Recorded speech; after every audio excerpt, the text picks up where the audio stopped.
Welcome to Bodega, California. This is our starting point for today's road trip.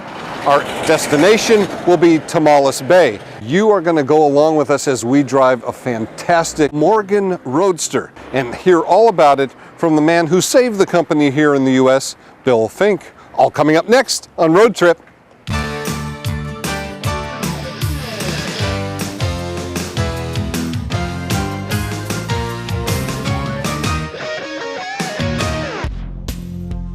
So how many cars do you think you can convert in any given, couple of months? Or?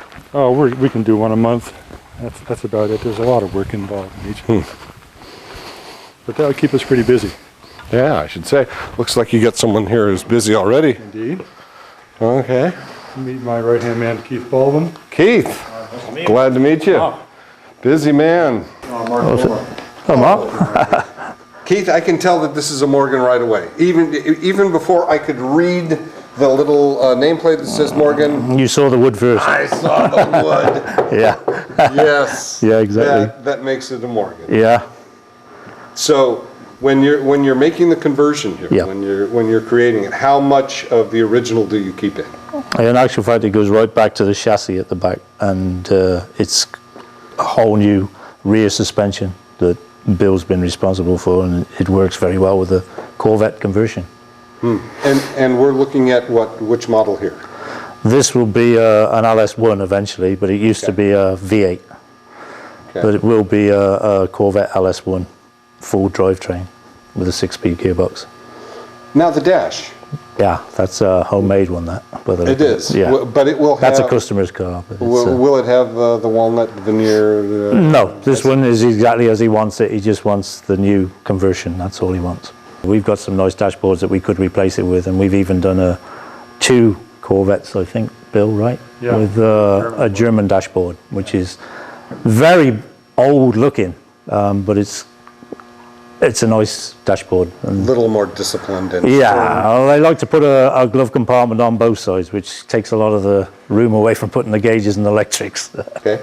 Is the roll bar an add-on? Yeah, it's an extra you can get, especially for the Morgan. Yeah.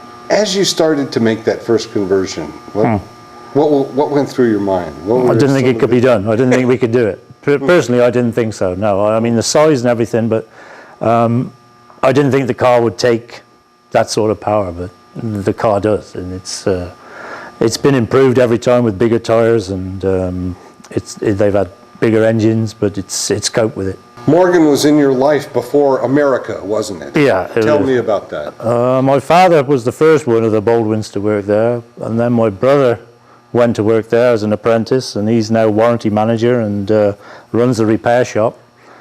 My daughter is his secretary, and I sort of kept away from Morgans most of my life, but then I got roped into the Le Mans series in '97 to come over for 2 races in America. One was in Sebring, one was in Laguna Seca, which we didn't do too well at, but it was a way of getting to take the first car, which was at the DeWalt team, to Le Mans. And I didn't go to Le Mans, but I came to America, and that's the first time I met Bill, and I came back 3 months later and was lucky enough to be able to stay in. This machine over here looks fascinating. Tell me about it. Yeah, it's an old, I think it's probably back to the war years, and it originally came... I can read the label. It says made in U.S. zone? Of Germany. Yeah, man. That's where, I think it's on there, isn't it? It's in the U.S. zone in Germany, yeah. Well, apart from the fact that it looks like a pop out of a 1950s science fiction, Flash Gordon or something. Yeah. This is a hard-working beast. Very much so. And done a lot of work in its life, I should think. Yeah, probably in the region of about 58 years old. Wow. Yeah. And what would you use it for primarily? We use it for turning a lot of the parts we do, but a lot of the work that this will do is screw cutting, making threads, especially for things like this, which is this is the Corvette, top of a Corvette gas tank. Oh, really? And because the Corvette gas tank is a plastic tank, okay, we're replacing them with an all-alloy tank, so this has to be produced with this same thread that's on here now, but this is capable of doing anything like that. It's even no plastic on the Morgan, eh? No. But a very useful machine. Very, very useful. That's terrific, Keith. Would you mind turning it on just so I can Yes, sir. hear what it sounds like? Yes, it's not too loud, but I'll run it up.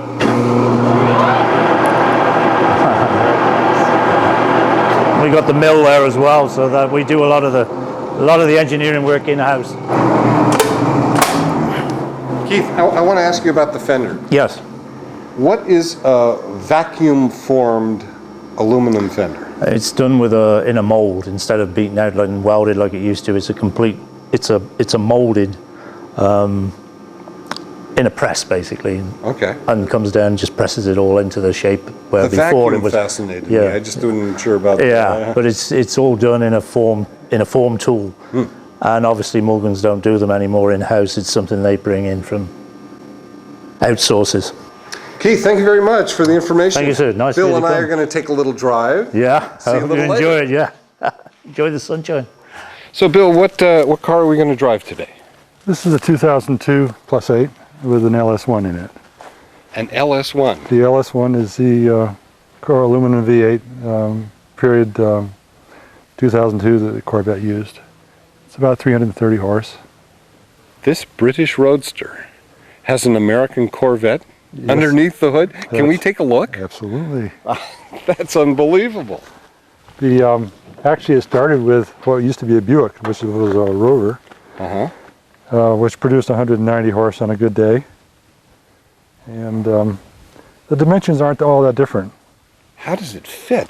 Pretty well, V8 actually. Engine inside. Yeah, That's pretty well. amazing. The Corvette's not quite as tall, a little shorter, and a bit wider. So we moved it back 1.5 inches, and we get clearance everywhere. The exterior of the car itself, though, this is the original Morgan. This is the original Morgan. You have not changed anything? Nothing's been changed Modernized on the anything? shape. No, Yeah. it's all aluminum. Fenders are vacuum formed. The bonnets are made by hand. Louvers are individually punched. The spare on the back. And the trunk space Is the area behind the seats. Okay. And we can put a luggage rack on the back. You know, you can carry a steamer trunk back there if you want to. 3 windshield wipers. 3 windshield wipers. That's to meet federal visibility requirements. Let's take a look at the interior. Sure.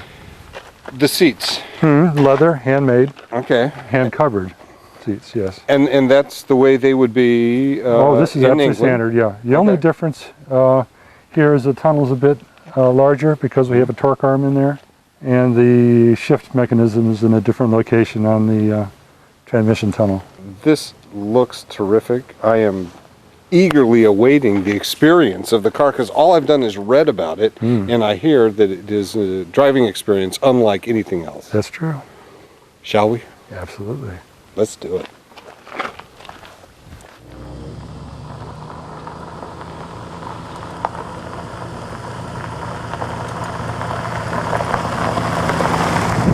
Bill, tell me about the first time you drove a Morgan. What went through your head? My father decided it was about time for me to have a car. And I went to London, and there was a discussion as to whether it was to be an Austin Healey or a Triumph, and at the time the Healey was too powerful, and the Triumph was switching from a TR3 to a TR4, and there were none available. And I'd seen an ad in a motorsport magazine for Morgan, and so I went to the dealer, and after various attempts they took me out for a test drive. It was a 4-seater Morgan, I remember that, and it was wonderful. I mean, it was love at first sight. And we got this money transferred, which at the time was something like $2,000 for a brand new car. Yeah. And a week later, I went up to Malvern and met Peter Morgan and took delivery of the car. It was pretty simple. Tell me a bit about the driving experience, and let's start with the throttle, because this Morgan with a Corvette engine has a really remarkable throttle feel to it, doesn't it? Oh yeah. Well, with electronic fuel injection, you can potter around like we're doing now. Go pick up the shopping, go grocery shopping, pick up the dry cleaning, like a little old lady. But if you apply more pressure, then it's like a alert signal to what's up in front, and you stir up the horses. So, shall we try a little? We'll try a little. That's third. That's second.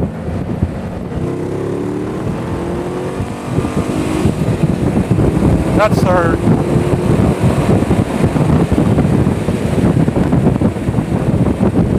Now, that's third gear. There's 3 more. Bill, that's amazing. Yeah. What a rocket ship. It's torque and a lightweight car. And it's a winner every time. How much lighter is the Morgan with a Corvette? About than a Corvette with a Corvette engine? About 1,000 pounds. Wow. So the throttle is direct wire? They're fly-by-wire. Yeah, fly-by-wire. This particular car has a linkage, but yeah, they're all fly-by-wire now. Okay.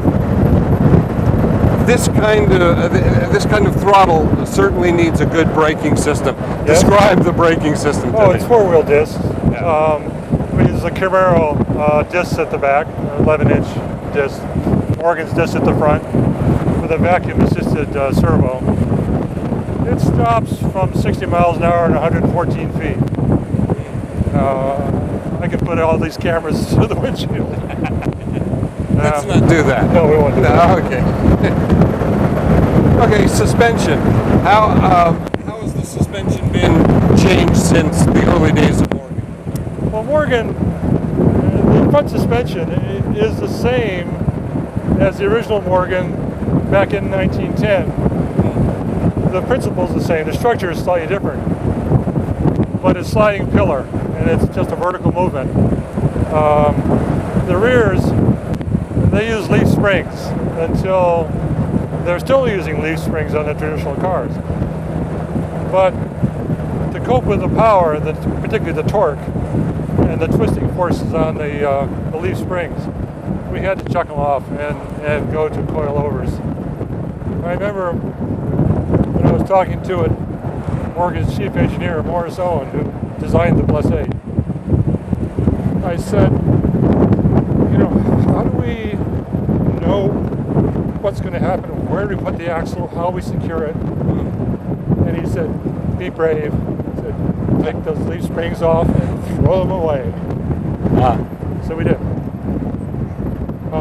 We're using a system that's very similar to an early Ferrari with 5 links and a Chevy's torque arm from the rear axle to the transmission.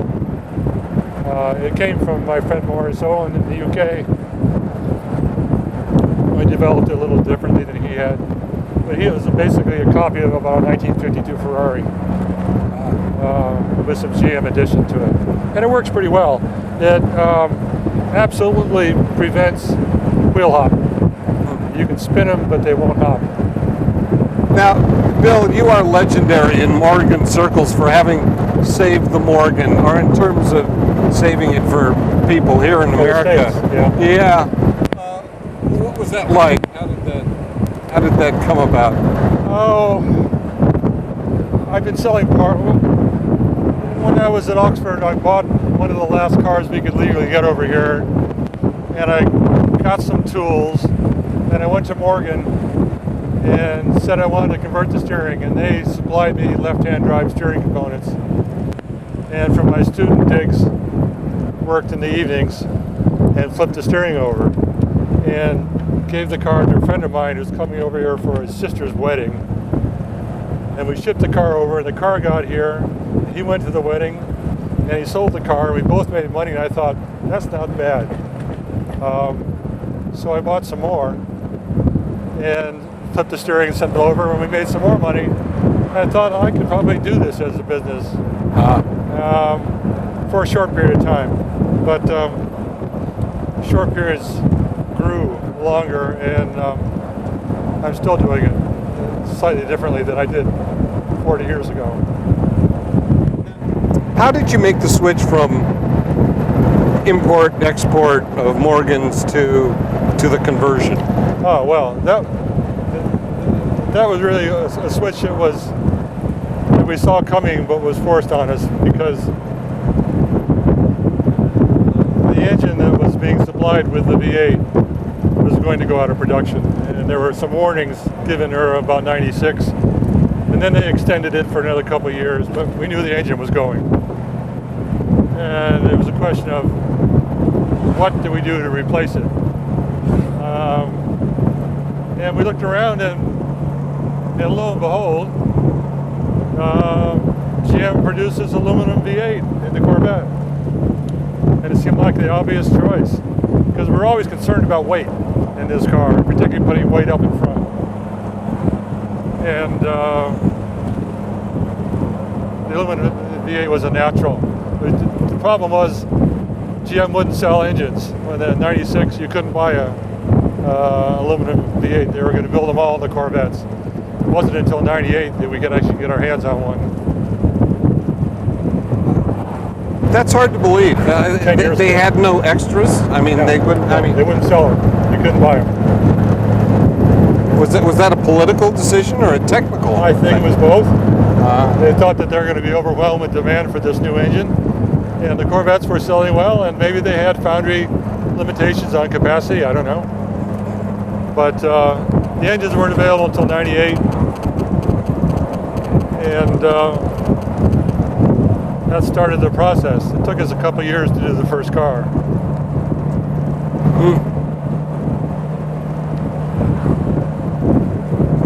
But it was really trial and error, and once we got it in and got it all hooked up, we took it out, went around one of these corners and put my foot down, and it was just unbelievable. Oh yeah. It was a real cultural shock. Yeah. To have the torque so manifest, so immediate. When someone comes to you with an order, what are they looking for? What do they usually ask for? They're looking for, oh, you mean for one of these? Yeah. No, they're looking for performance, and they're also concerned increasingly with getting parts for their original car, because now the Rover parts are, once the Rovers are 10 years old, they became classic Rovers as far as parts are concerned, and it's getting more difficult to get components, and they're expensive.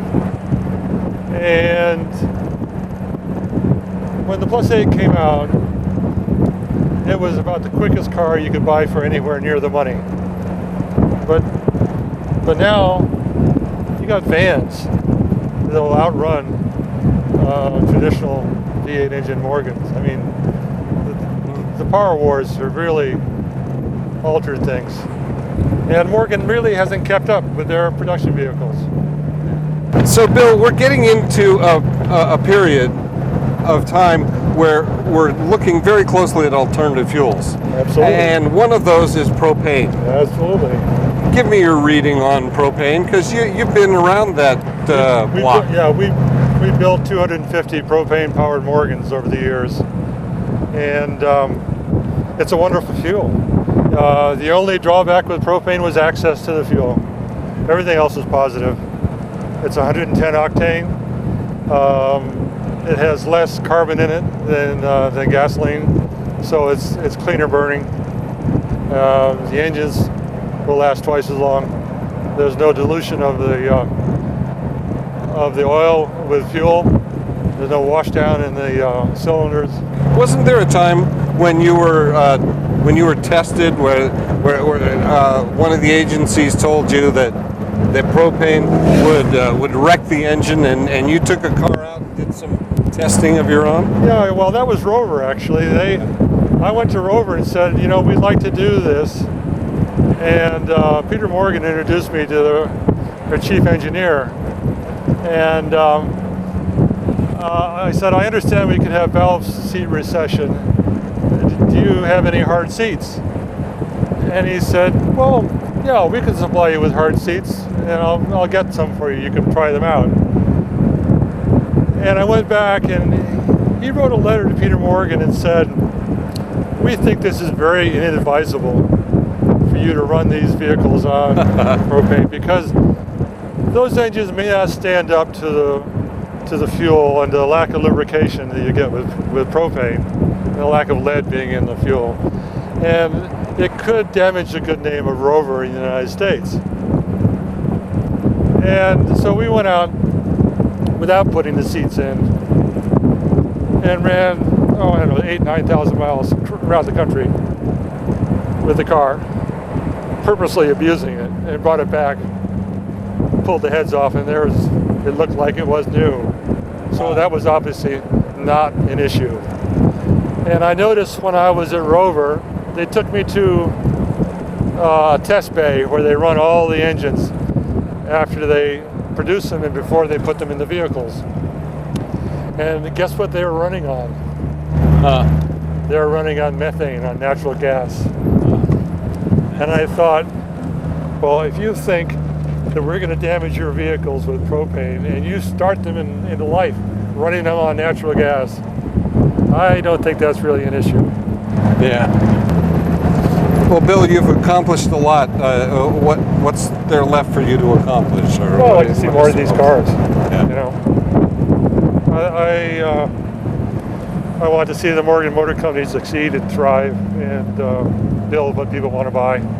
But basically, yes, I'd like to see them thrive because I believe in what they build. This is where.